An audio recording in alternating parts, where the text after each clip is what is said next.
बिंदु के माता पिता बचपन में ही गुजर गए थे, पर मरने से पहले वो बिंदु का रिश्ता भमुआपुर के चौधरी हरिहर के बेटे बिरजू से कर गए थे। उस समय बिंदु 2 साल की थी और बिरजू महज 5 साल का।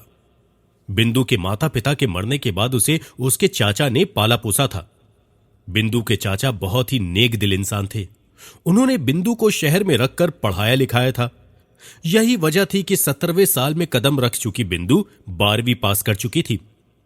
बिरजू के घर से गौने के लिए कई प्रस्ताव आए, लेकिन बिंदु के चाचा ने उन्हें साफ मना कर दिया था कि वो गौना उसके बालिग होने के बाद ही करेंगे। लेकिन बिंदु के बारे में सोच सोच कर बिरजू अब हर रोज हस्त मैथुन करने लगा था। उधर बिरजू जवान हो गया था। उसका गठीला बदन देखकर गांव की कई लड़कियां ठंडी आहें भरती थी, पर बिरजू उन्हें घास तक नहीं डालता था। एक दिन चमेली ने बिरजू का रास्ता रोकते हुए कहा, अरे हम पर भले ही नजर ना डाल, पर शहर जाकर अपनी जोरू को तो ले आ। अरे ले आऊंगा, तुझे क्या, चल हट मेरे रास्ते से। क्या तेरी औरत के संग रहने की इच्छा नहीं होती?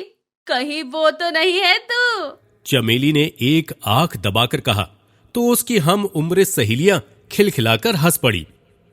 देख चमेली, ज्यादा मत बन, मैंने कह तो दिया मुझे इस तरह की बातें पसंद नहीं है। ये कहते हुए बिरजू ने आंखें त्वेरी तो वो सब भाग गई। उधर बिंदु की गदराई जवानी वादाएं देखकर स्कूल के लड़के उसके आसपास मंडराते रहते थे। गोरा बदन, बड़ी बड़ी उभरती हुई छाती। जब बिंदु अपने बालों को झटकती तो कई मजनू आहें भरने लगते। बिंदु को भी सजना सवरना भाने लगा था। जब कोई लड़का उसे प्यासी नजरों से देखता तो वो तिरछी नजरों से उसे निहार लेती। बिंदु के रंग ढंग और बिरजू के घरवालों के बढ़ते दबाव के चलते उसके चाचा ने गौने की तारीख तय कर दी और उसी दिन बिरजू आकर अपनी दुल्हन को ले गया।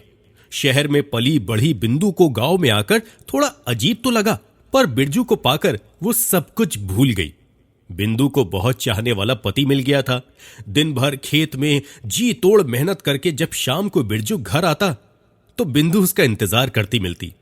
रात होते ही मौका पाकर बिरजू बिंदु को अपनी मजबूत बाहों में कसकर अपने तपते होठ उसके नरम गुलाबी होठों पर रख देता था। कब 2 साल बीत गए पता ही नहीं चला। बिंदु और बिरजू अपनी हसीन दुनिया में खोए हुए थे कि एक दिन बिंदु की सास अपने पति से पोते की चाहत जताते हुए बोली, बहू के पैर अभी तक भारी क्यों नहीं हुए? सच्चाई तो ये थी कि ये बात घर में सभी को चुभ रही थी। एक दिन बिरजू ने बिंदु के लंबे बालों को सहलाते हुए पूछा, सुनो, हमारा बच्चा कब आएगा? तब बिंदु शर्मा गई और बोलती है, मुझे क्या मालूम, ये तो तुम जानो। अरे माँ को पोते का मुंह देखने की बड़ी तमन्ना है। और तुम्हारी? अरे वो तो है ही मेरी जान। बिरजू ने बिंदु को खुद से सटाते हुए कहा और बत्ती बुझा दी। एक दिन पड़ोस की काकी घर आई और बोली, मुझे लगता है बहू में ही कोई कमी है। 3 साल हो गए ब्याह हुए और अभी तक गोद सूनी है, जबकि अपने बिरजू के साथ ही गोपाल का गोना हुआ था। वो तो 2 बच्चों का बाप भी बन गया है। बिंदु के कानों तक जब ऐसी बातें पहुंचती तो वो दुखी हो जाती। वो भी ये सोचने पर मजबूर हो जाती थी कि आखिर हम पति पत्नी तो कोई बचाव भी नहीं करते, फिर क्या वजह है कि 3 साल होने पर भी मैं मां नहीं बन पाई। इस बार जब वो अपने मायके गई तो उसने लेडी डॉक्टर से अपनी जांच कराई। पता चला कि वो एकदम ठीक है, पर शायद उसके पति के वीर में ही कोई कमी है। ये जानकर बिंदु घबरा गई। क्या अब मैं कभी भी मां नहीं बन पाऊंगी? डॉक्टर से पूछने पर बिंदु का गुलाबी चेहरा पीला पड़ गया। ऐसी बात नहीं है, आजकल विज्ञान ने बहुत तरक्की कर ली। तुम जैसी औरतें भी मां बन सकती हैं। डॉक्टर ने कहा तो बिंदु का चेहरा खिल उठा। गांव आकर उसने बिरजू को सारी बात बताई और कहा, तुम्हें मेरे साथ कुछ दिनों के लिए शहर चलना होगा। अरे शहर तो हम लोग बाद में जाएंगे, पहले तुम आज शाम को बंगाली बाबा के आश्रम जाकर चमत्कारी भभूत का प्रसाद ले आना। सुना है कि उनके प्रसाद से कई दंपत्ति के बच्चे हो गए हैं और उनकी भभूत से मेरे वीर की कमी भी खत्म हो जाएगी, और अगर तुम में कोई कमी होगी तो वो भी सही हो जाएगी। बिरजू ने कुछ ऐसी बात की। ये तुम कैसे अनपढ़ों वाली बातें कर रहे हो? तुम्हें ऐसा करने को किसने कहा? अरे माँ ने कहा था, और कौन कहेगा?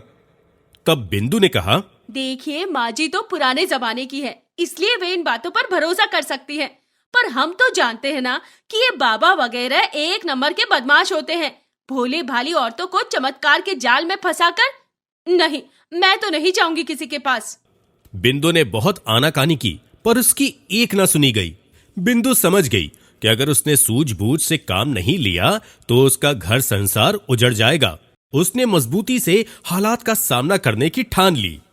बाबा के आश्रम में पहुंचकर बिंदु ने 2-3 औरतों से बात की तो उसका शक सच्चाई में बदल गया। उन औरतों में से एक ने उसे बताया, बाबा मुझे अपने आश्रम के अंदरूनी हिस्से में ले गया जहां घना अंधेरा था। फिर क्या हुआ तुम्हारे साथ? पहले तो बाबा ने मुझे शरबत जैसा कुछ पीने को दिया। शरबत पीकर मैं बेहोश हो गई और जब मैं होश में आई तो ऐसा लगा जैसे मैंने बहुत मेहनत का काम किया हो। और भभूत, ये रही वो पुड़िया। ये कहते हुए महिला ने हाथ आगे बढ़ाकर भभूत की पुड़िया दिखाई तो बिंदु पहचान गई कि वो केवल राख ही है। अगले दिन बिंदु फिर आश्रम में गई। तभी एक सास अपनी जवान बहू को लेकर वहां आई। उसे भी बच्चा नहीं ठहर रहा था। बाबा ने उसे अंदर जाने को कहा। उसके बाद बिंदु की बारी थी, पर जैसे ही वो औरत बाबा के साथ अंदर गई, बिंदु भी नजर बचाकर अंदर घुस गई। बाबा ने उस औरत को कुछ पीने को दिया।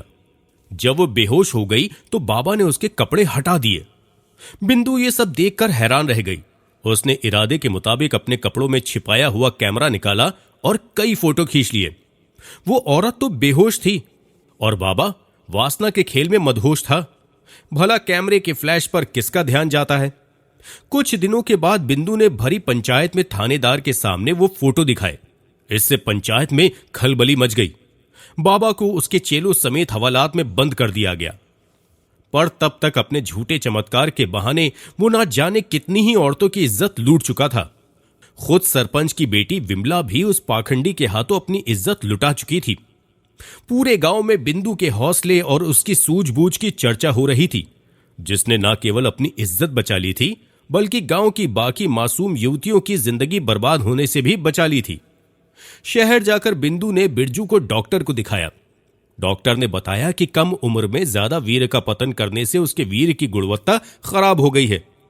बिरजू डॉक्टर की बात समझता है और अपना इलाज कराया और महीने भर बाद बिरजू और बिंदु गांव लौट आते हैं। तीसरे महीने जब बिंदु उल्टी करने के लिए गुसल खाने की तरफ दौड़ी तो बिरजू और पूरे घर वालों का चेहरा खुशी से खिल उठा। वीर बच्चा जन्ने के लिए होता है, ना कि कुछ मिनटों के आनंद के लिए। लेकिन आजकल की नई युवा पीढ़ी खुद के अंदर छिपी इस शक्ति का इस्तेमाल पानी बहाने के जैसे कर रही है। ये थी आज की कहानी।